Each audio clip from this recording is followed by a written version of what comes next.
SFI ও TSU সদর ও ডুকলি বিভাগীয় কমিটির উদ্যোগে ৫ দফা দাবির ভিত্তিতে সোমবার শহরে বিক্ষোভ প্রদর্শন সহ শিক্ষা দপ্তর ঘেরাও কর্মসূচি পালন করা হয়। ত্রিপুরার কোনো সরকারি বিদ্যালয় বন্ধ করা যাবে না।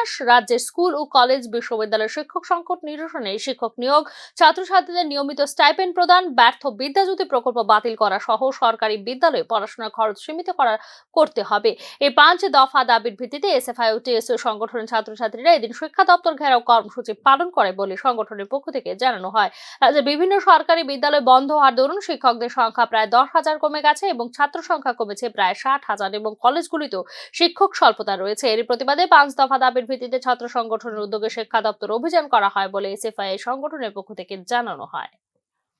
আমাদের মূল যে আমরা ৫টা দাবি আজকের জন্য চিহ্নিত করেছি সেটা হচ্ছে ত্রিপুরা রাজ্যে কোনো সরকারি স্কুল বন্ধ করা যাবে না।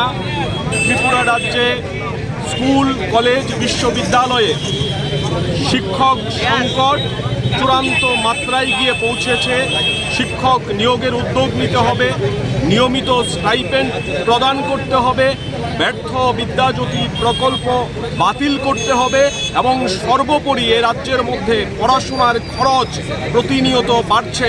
সরকারি বিভিন্ন প্রতিষ্ঠানগুলিতে পড়াশোনা করতে গেলেও প্রচুর পরিমাণে খরচ ছাত্রছাত্রীদের অভিভাবকদের করতে হচ্ছে। সেই জায়গায় পড়াশোনার খরচ কমানোর দাবি, এই ৫টি দাবি নিয়ে আজকে আমরা আগরতলা শহরে ছাত্র মিছিল সংগঠিত করার সিদ্ধান্ত নিয়েছিলাম।